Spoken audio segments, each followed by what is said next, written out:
জ্যোতিপ্ৰসাদ আগৰৱালাদেৱক শ্ৰদ্ধাঞ্জলি জনোৱাৰ লগতে আমি জনতাৰ শিল্পী, জনতাৰ হৃদয়ত স্থান পোৱা, কম সময়ৰ ভিতৰতে জনসাধাৰণৰ কাৰণে ভাল পোৱা, মানুহৰ বাবে গান গোৱা, শ্ৰদ্ধাৰ আজি গায়কৰ পৰা শিল্পী হোৱা গণশিল্পী শ্ৰদ্ধাৰ ৰাজীৱ শদিয়া ডাঙৰীয়াকো আমি শ্ৰদ্ধাঞ্জলি জ্ঞাপন কৰিছোঁ। আৰু আজি তেখেতৰ মৃত্যুত আমি মৰ্মাহত হৈছোঁ। আৰু আজি আমি হাজাৰ হাজাৰ ছাত্ৰ ছাত্ৰী আৰু ৰাইজে হাতীখোৱা চাৰিআলিত ৰাজহুৱাভাৱে আমি শ্ৰদ্ধাঞ্জলি জ্ঞাপন কৰিছোঁ। আৰু তেখেতৰ যিবোৰ গানৰ দ্বাৰা তেখেতে যিবোৰ বাৰ্তা সমাজ জীৱনৰ বাবে দি গৈছিলে, সেই বাৰ্তাবিলাকৰ জৰিয়তে জাতিটোৰ বাবে আমি আকৌ কাম কৰিব লাগিব, জাতিটোৰ বাবে আমি যুঁজিব লাগিব। আৰু তেওঁ প্ৰত্যেকটো গান আমি হৃদয়ংগম কৰি তেখেতৰ মনৰ কথাবিলাক, তেখেতে বিচৰা তেখেতৰ কথাবিলাক আমি বুজিবলৈ চেষ্টা কৰিব লাগিব। কিন্তু এনে এটা সময়তে কালি এজন শিল্পীয়ে, আমি ভাল পোৱা এজন শিল্পীয়ে, বিশেষকৈ জুবিন গাৰ্গক আমি ভাল পাওঁ। আমাৰ অসমৰ প্ৰত্যেকজন মানুহে আমি জুবিন গাৰ্গক আমাৰ হৃদয়ত জুবিন গাৰ্গো আছিলে। কিন্তু কালি যেতিয়া জুবিন গাৰ্গে ৰাজীৱ শদিয়া ডাঙৰীয়াক চিনি নাপাওঁ বুলি এটা কথা কৈ দিলে, কথাটোত আমি এটা দুৰ্ভাগ্যজনক, আৰু তেখেতৰ মন্তব্য সঁচাই দুৰ্ভাগ্যজনক। আমাৰ এনে লাগিছে যে জুবিন গাৰ্গ প্ৰকৃততে তেখেতৰ স্মৃতি শক্তি হ্ৰাস পাইছে নেকি, যে হাজাৰ হাজাৰ সাধাৰণ জনতাই চিনি পোৱা মানুহজনক তেওঁ চিনি নাপায়। আজি হাজাৰ হাজাৰ সংগ্ৰামী মানুহে চিনি পোৱা মানুহজনক তেওঁ চিনি নাপায়। হাজাৰ হাজাৰ সংগ্ৰামী জনতাৰ লগত গান গোৱা, বিভিন্ন সময়ত কা আন্দোলনৰ সময়তো ৰাজীৱ শদিয়াই আপোচবিহীনভাৱে যুঁজি থকা সেই মানুহজনক তেওঁ চিনি নাপায় বুলি কোৱাৰ কথাটোৱে আমাৰ এনে লাগিছে যেন জুবিন গাৰ্গৰ স্মৃতি শক্তি হ্ৰাস পাইছে।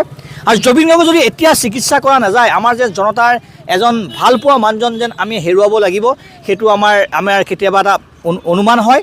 আৰু আমি আশা কৰিম যে এনে এটা দিন নাহক জুবিন গাৰ্গে আজি ৰাজীৱ শদিয়াক চিনি নাপায়, কাইলৈ যদি তেখেতে কৈ দিয়ে মই ভূপেন হাজৰিকাক চিনি নাপাওঁ, আজি পুৱাই যদি কৈ দিয়ে জ্যোতিপ্ৰসাদক চিনি নাপাওঁ, বিষ্ণুৰাভাক চিনি নাপাওঁ, যে সাধাৰণ মানুহক চিনি নাপাওঁ বুলি কৈ দিব, শেষত জুবিন গাৰ্গে অকল কি মদৰ বটলবোৰহে চিনি পাবগৈ নেকি, যে মদৰ ব্ৰেণ্ডবোৰহে চিনি পাব নেকি, এইটো নতুন কি ব্ৰেণ্ড ওলাইছে, বা মন্ত্ৰীবিলাকৰ ডাইনিং টেবুলবিলাকহে চিনি পাব নেকি, যে মন্ত্ৰীৰ ডাইনিং টেবুলত বহি তৈলমৰ্দন নকৰাৰ বাবে আজি ৰাজীৱ শদিয়াক আজি অৱহেলিত হৈছে এচাম মানুহৰ দৃষ্টিত।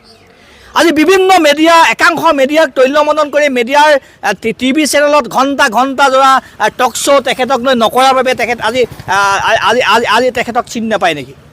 আজি ৰাজীৱ শদিয়াই বিভিন্ন শাসকক, যিবিলাক শাসকৰ ভৰিত ধৰি ভৰি চেলেকি সুবিধা আদায় নকৰাৰ বাবে তেখেতক চিনি নাপায় নেকি।